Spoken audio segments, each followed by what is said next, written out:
Hi dears, welcome back to my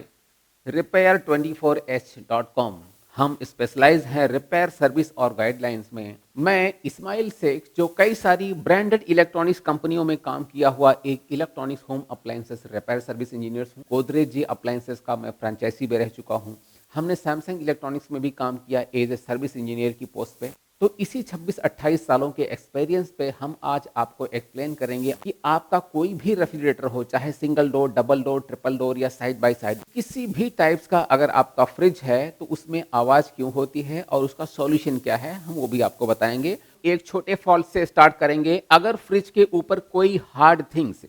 कोई hard कड़क ऐसा कोई थिंग्स, कोई ऑब्जेक्ट अगर फ्रिज के ऊपर आप रखते हैं और वो अनबैलेंस रहता है, वो बैलेंस में नहीं रहेगा, या कि कोई अगर बॉटल ही फ्रिज के ऊपर अगर ऐसी रखी हुई है, जब फ्रिज चलता है तो इसमें वाइब्रेशन होता है। जो वाइब्रेशन की वजह से अगर इसमें कंपन हो रही है, वाइब्रेट हो रहा है, तो भी गर गर गर करके आवाज आना शुरू हो जाता है। तो ऐसे में फ्रिज के ऊपर कोई सामान ऐसा ना रखें, या कि फ्रिज के अंदर सेल्फ के ऊपर भी कोई ऐसा थिंग्स ना रखें जो वाइब्रेट करता होगा, जिससे आवाज आ सकती है। और अब किसी भी डबल डोर या ट्रिपल डोर के फ्रिज में जब दरवाजा खोलते हैं तो उसमें एक रनिंग नॉइज होती रहती है, कर कर कर कर कर कर कुछ फंसने की आवाज आती है, जैसे लगता है कि कोई फैन चल रहा है और वो फंस फंस के चल रहा है। जो फ्रीजर में फैन होता है, हम आपको बताना चाहूंगा, अगर ये फैन चलता है और कहीं फंसता है तो आवाज करता है। उसका रीजन है, अगर फ्रिज के सिस्टम में गैस ब्लॉक हो रहा है, चोकअप हो रहा है, तो इसमें कुछ पार्ट में आइस बहुत ज्यादा इकट्ठा हो जाता है और इतना ज्यादा आइस हो जाता है कि इसकी फैन ब्लेड को टच होने लगता है। अगर फैन ब्लेड को टच होने लगेगा तो भी खर खर खर खर करके आवाज करेगा। और या तो ये फैन ब्लेड किसी ऐसे ऑब्जेक्ट को टच हो रहा है, किसी किसी में तो ये प्लास्टिक का पैनल है, किसी किसी में थर्मोकोल का पैनल होता है। और अक्सर अगर फ्रीजर कॉइल के ऊपर आइस हो रहा है तो भी वो आइस इनको टच होने लगते हैं फैन ब्लेड को, और ये आवाज करने लगते हैं। ये एक रीजन है। और अब चलते हैं कंप्रेसर के पीछे। यहाँ पर कंप्रेसर है जिसका इंटरनल नॉइज या कि एक्सटर्नल इसके जो पाइप्स हैं वो आपस में अगर टच हो रहे हैं, जो कॉपर की पाइप होती है या कि लोहे की पाइप होती है,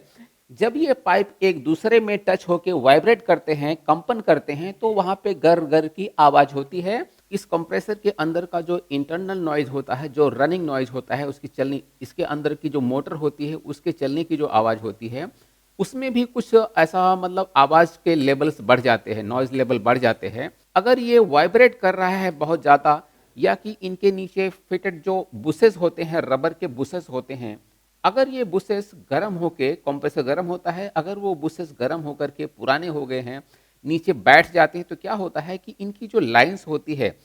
फ्रिज के अंदर के कंप्रेसर के अंदर से निकलने वाले जो पाइप्स होते हैं, वो बहुत ज्यादा वाइब्रेट करने लगते हैं या कि किसी एक दूसरे से टच होने लगते हैं, जिससे आवाज करता है। तो ऐसे में अगर आपको लगता है कि ये कंप्रेसर बहुत ज्यादा वाइब्रेट कर रहा है, या कि इनकी पाइप्स एक दूसरे को लड़खड़ा रही हैं, या कि जैसे ये जो कैपिलरी लाइंस वगैरह है ये एक दूसरे को टच हो रहे हैं, जैसा कि आप देख सकते हैं इनको हिलाने पे आवाज होती है, या कि कंप्रेसर के नीचे लगे हुए जो कंप्रेसर माउंटिंग रबर्स होते हैं, इनके 4 रबर्स होते हैं 4 पॉइंट्स पे, जो रबर कंप्रेसर का सपोर्ट बना हुआ है कि कंप्रेसर अगर रनिंग टाइम पे वाइब्रेट करे तो उस वाइब्रेशन नॉइज को कंट्रोल कर सके। तो कंप्रेसर के माउंटिंग रबर्स को चेंज कर देना चाहिए, जिससे इनका वाइब्रेशन जो है वो कंट्रोल हो जाए। फ्रिज के पीछे से आने वाली कुछ और आवाज, कुछ और नॉइस के रीजन होते हैं, जो कंप्रेसर का कॉपर का पाइप जिसमें से गैस सर्कुलेट होती है, वो ड्रेन ट्रे के अंदर डुबा करके निकाला हुआ रहता है। ऐसा ये पाइप जो दिखाई दे रहा है, ये पाइप्स जो ड्रेन ट्रे के अंदर डूबे हुए हैं, कभी अगर आपने ड्रेन ट्रे को साफ किया, क्लीनिंग किया,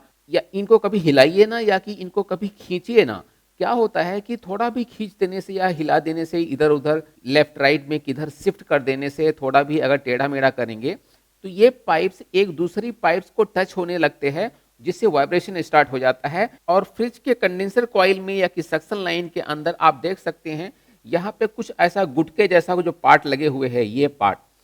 पार्ट वाइब्रेशन को कंट्रोल करने के लिए होते हैं, जो इसी लाइन के अंदर पहनाए गए रहते हैं कि ये इनमें अगर ज्यादा वाइब्रेशन हो तो उनकी वाइब्रेशन नॉइज को कंट्रोल कर ले। तो इनको कभी ज्यादा हिलाइए ना, या कि अगर ये ढीले हो गए हैं और वाइब्रेट करने लगे हैं तो इस जगह पे यहाँ पे इनके अंदर फेविक्विक पिला देना चाहिए,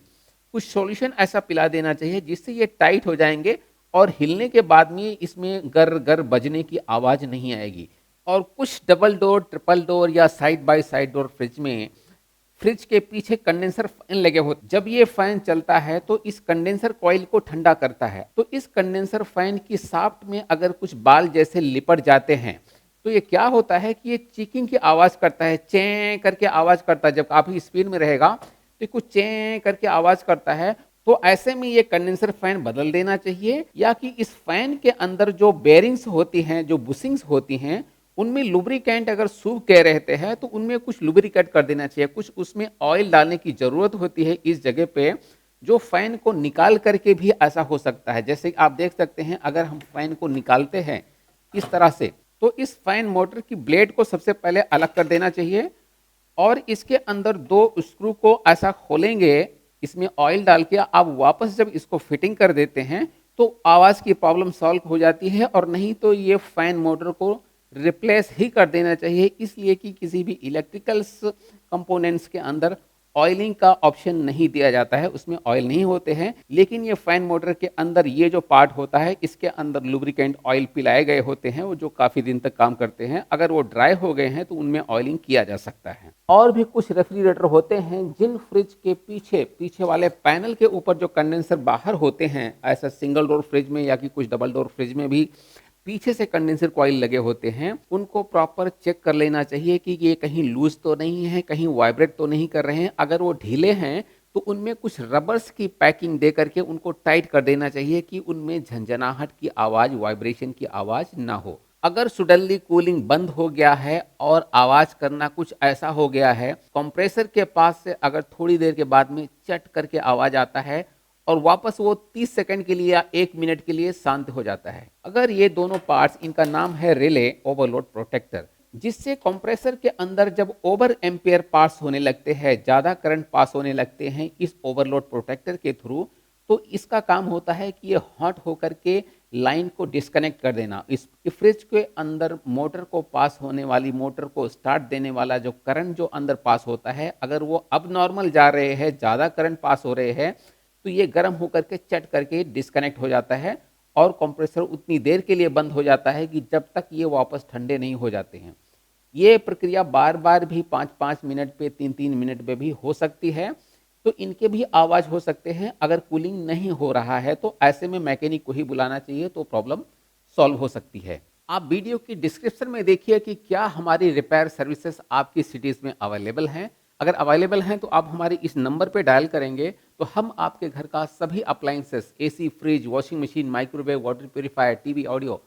सब रिपेयर के लिए हमारे well qualified responsive service engineers आप तक पहुंचेंगे और आपके अप्लायंसेस की प्रॉब्लम सॉल्व करेंगे। तो डियर्स, कैसी रही हमारी वीडियोस? आपके आने वाले लाइक्स के इंडिकेशन से हमें पता चल जाएगा कि शायद ये आपको वीडियो कुछ पसंद आई है। इसी के साथों साथ हम एक गुड गाइडेंस वीडियो के साथ में जरूर आपको नेक्स्ट वीडियो में मिलने वाला हूं। तब तक के लिए